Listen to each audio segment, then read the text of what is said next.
Hello friends, तर आज आपण बघणार आहोत important useful words. This verbs helps in speaking English. Most of these verbs are helps in speaking English. So the first one is go. Go म्हणजे जाणे. come म्हणजे येणे. see म्हणजे पाहणे.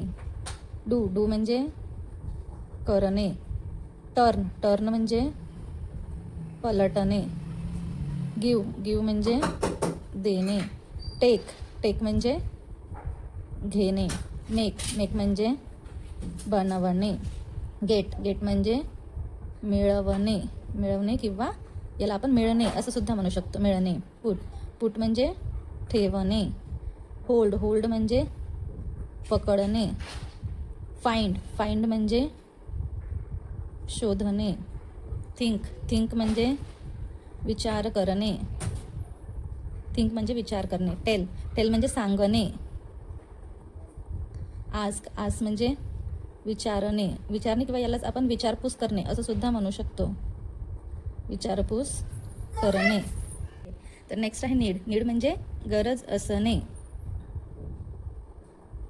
ट्राय म्हणजे प्रयत्न करणे. यूज म्हणजे उपयोग करणे किंवा वापरात आणणे असं पण म्हणू शकतो आपण. वापर करणे. हेल्प म्हणजे मदत करणे. वर्क म्हणजे काम करणे. प्ले म्हणजे खेळणे. ओपन म्हणजे उघडणे. क्लोज म्हणजे बंद करणे. स्टार्ट म्हणजे सुरू करणे. स्टॉप म्हणजे थांबवणे किंवा थांबणे. वेट म्हणजे वाट पाहणे. टॉक म्हणजे बोलणे. स्पीक म्हणजे सुद्धा बोलणे. लिसन म्हणजे ऐकणे. रीड म्हणजे वाचणे. राईट म्हणजे लिहिणे. ओके, नेक्स्ट आहे ड्रॉ म्हणजे चित्र काढणे. लर्न म्हणजे शिकणे. टीच म्हणजे शिकवणे. ईट म्हणजे खाणे. ड्रिंक म्हणजे पिणे. नेक्स्ट वर्ड इज लाईक म्हणजे आवडणे. ओके, लव्ह म्हणजे प्रेम असणे. Then the next word is hate म्हणजे तिरस्कार करणे. लिव्ह म्हणजे राहणे किंवा आपण याला जगणे असं पण म्हणू शकतो. हे LEAVE म्हणजे सोडून देणे. गो आउट म्हणजे बाहेर जाणे. कम बॅक म्हणजे परत येणे. स्टँड म्हणजे उभे. सीट म्हणजे बसणे. रन म्हणजे धावणे.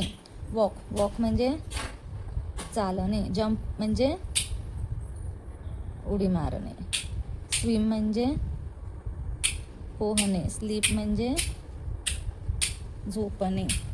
वेक म्हणजे उठणे. वॉश म्हणजे धुणे.